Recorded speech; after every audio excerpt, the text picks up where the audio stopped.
চেষ্টা করেছিলাম এবং সেগুলোর উত্তর খুঁজে বের করারও চেষ্টা করেছি। প্রশ্নগুলো খুঁজেছি এরকম যে আজকে যারা বাংলাদেশের এই পরিস্থিতিতে বিভিন্ন জায়গায় বিভিন্ন মিডিয়া থেকে যারা প্রশ্ন তুলছে যে বাংলাদেশের সংখ্যালঘু সম্প্রদায়ের আঘাত করা হচ্ছে, তাদের অধিকার খর্ব করা হচ্ছে, তাদের বাড়িঘর পুড়িয়ে দেওয়া হচ্ছে, তাদের ওপর জুলুম করা হচ্ছে, এই ধরনের প্রশ্নগুলো কারা করছে এবং এই প্রশ্নগুলোর আসলে ভাষাটা কেমন, এই বিষয়গুলো নিয়ে আমি অনুসন্ধান করেছি। দ্বিতীয় আরেকটা বিষয়, সেটি হচ্ছে এই প্রশ্নগুলোর উত্তর আসলে কারা কিভাবে দেওয়ার চেষ্টা করছেন সেগুলো আমি অনুসন্ধান করার চেষ্টা করেছি। এবং এই দুটো বিষয় খুবই গুরুত্বপূর্ণ। আপনাকে বাংলাদেশের বর্তমান সময়ে, অর্থাৎ আমরা স্বৈর শাসকের বিরুদ্ধে একটা বিপ্লব ঘটিয়েছি। এই বিপ্লবের পরে বাংলাদেশ আজ দ্বিতীয়বারের মতো স্বাধীন হয়েছে। কিন্তু এই স্বাধীনতাকে যারা নস্যাৎ করে দিতে চায়, যারা আমাদের দেশের বিরুদ্ধে ষড়যন্ত্রে লিপ্ত হয়েছে, অবশ্যই এই ষড়যন্ত্র তাদের আজকের না। আমরা জানি যে এই ষড়যন্ত্রে ভারত বরাবরই বাংলাদেশের স্বার্থের বিরুদ্ধে কাজ করে গিয়েছে এবং ভারতীয় মিডিয়া যেটা করছে সেটা হচ্ছে এক ধরনের প্রোপাগান্ডা, এক ধরনের রিউমার ছড়ানোর চেষ্টা করছে যে বাংলাদেশের সংখ্যালঘু সম্প্রদায় নির্যাতিত হচ্ছে বা তাদেরকে জুলুম করা হচ্ছে, তাদেরকে নিপীড়ন চালানো হচ্ছে। এই সমস্ত কথাই কিন্তু ভারতীয় মিডিয়ার পক্ষ থেকে বলা হচ্ছে, যার বিন্দুমাত্র কোনো ধরনের প্রমাণ নেই। দু একটা ঘটনা ঘটেছে, যে তা ঘটিয়েছে কে তা আমরা জানি, সেগুলোর প্রমাণ বেরিয়ে গিয়েছে, বিভিন্ন জায়গায় সেগুলো ভাইরাল হয়েছে। যে ক্ষমতাসীন আওয়ামী লীগ সরকারের সময়ে যারা সুযোগ বা সুবিধাভোগী ছিল, সে ধরনের হিন্দু ব্যক্তি বা নেতা যারা আসলে মূলত যদিও তারা হিন্দু সম্প্রদায়ের, কিন্তু তারা তো আওয়ামী শাসককেই তারা সহযোগিতা করেছিল।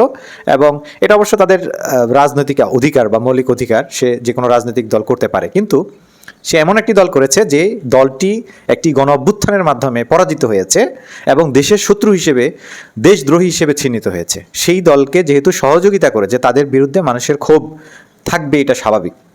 কিন্তু আমরা চাই যে এই ক্ষোভটা আইনের শাসন নিজের হাতে নিয়ে অপব্যবহার করার মধ্য দিয়ে যাতে পরিণতি না গড়ায়।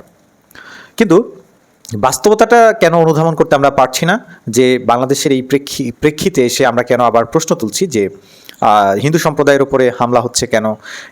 আমরা কি দেখি নাই যে হিন্দু সম্প্রদায়কে সমর্থন দেওয়ার জন্য, নিরাপত্তা দেওয়ার জন্য বাংলাদেশের সাধারণ মানুষের পক্ষ থেকে কমিটি করে দেওয়া হয়েছে তাদের জানমাল এবং জীবন জীবিকার নিরাপত্তা দেওয়ার জন্য? এই বিষয়গুলোর প্রচার কেন তারা করতে পারছে না? তাহলে কি বাংলাদেশের হিন্দু সম্প্রদায় মনে করেন যে তারা আওয়ামী স্বৈরাচারের শাসনে থাকলেই শুধুমাত্র তারা নিরাপদ, তারা সুযোগ সুবিধা পাবেন, এছাড়া অন্য কোনো সরকারের অধীনে পাবেন না? কেন তারা তাদেরকে এত নিচু করে দেখবেন কেন?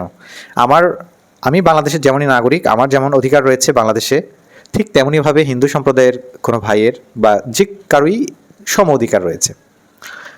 এটা আমরা সবাই জানি। কিন্তু এই সম অধিকার, একই ধরনের আইডি কার্ড, একই ধরনের অধিকার থাকার পরও তারা এই ধরনের কথাবার্তা কেন বলছে? কেন এই ধরনের প্রোপাগান্ডাতে সায় দিচ্ছে?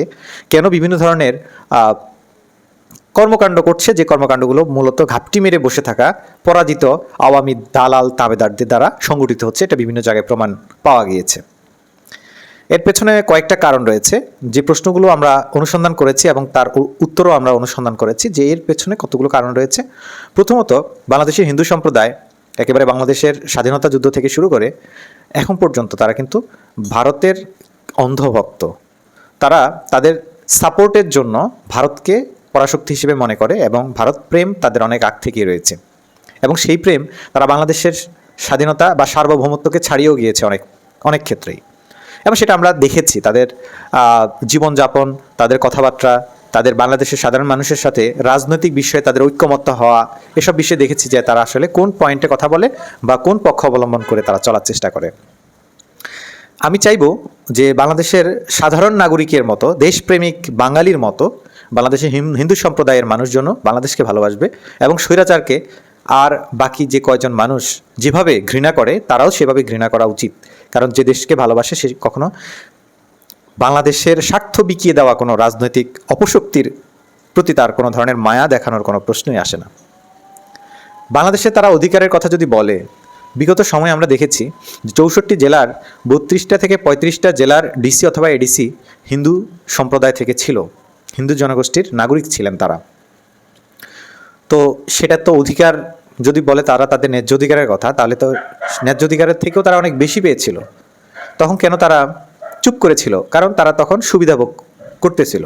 অর্থাৎ স্বৈর শাসক হাসিনার যে পলিসি, সে ভারতের দালালি করতে যে বাংলাদেশের শাসন ক্ষমতায় ছিল, বাংলাদেশের মানুষের উপরে নিপীড়ন চালিয়েছিল, এবং সে বরাবরই যেহেতু ভারতের সমর্থন নিয়ে ভারতের মদতপুষ্ট হয়ে বাংলাদেশের রাজনীতিতে সরব থাকে সবসময়, ঠিক তদ্রূপভাবে বাংলাদেশে হিন্দু সম্প্রদায় তাদের কথায় বিভ্রান্ত হয়ে বাংলাদেশের এই ক্রান্তি লগ্নে তারা এমন কিছু কথা, এমন কিছু প্রোপাগান্ডার অংশ হচ্ছে যা আসলে তারা গভীরভাবে দেশপ্রেমের দৃষ্টিতে যদি পর্যালোচনা করে, তাহলে আশা করি তারা এই বিষয়টা বুঝতে পারবে এবং তারা নিজেদের অবস্থান পরিষ্কার করতে পারবে।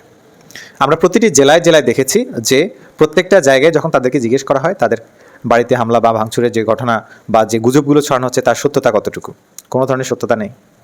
দু একটা জায়গায় ঘটনা ঘটেছে, এটা সত্য, কিন্তু সেটা ঘটিয়েছে আওয়ামী লীগের রেখে যাওয়া ঘাপটি মেরে বসে থাকা সন্ত্রাসী বাহিনী, যারা আবারও বাংলাদেশকে স্বৈর শাসনের দিকে নিয়ে যেতে চায়। তারা আশা করে যে হাসিনা আবার আসবে, এই তাদের যে নিপীড়ন, তাদের যে অত্যাচার, দুর্নীতি, এই দুর্নীতির পরিবেশে তারা বাঁচতে, নিঃশ্বাস ফেলতে তারা আবারও চাইছে। তারা সৌন্দর্য, তারা দেশের উন্নয়ন, তারা দেশের শান্তি সমৃদ্ধি এগুলোকে চায় না। তারা দেশের মানুষের ইচ্ছা আকাঙ্ক্ষার প্রতিফলন ঘটুক, এটা তারা চায় না। বাংলাদেশের মানুষ তাদের ভোটাধিকার ফিরে পাক, এটা তারা চায় না।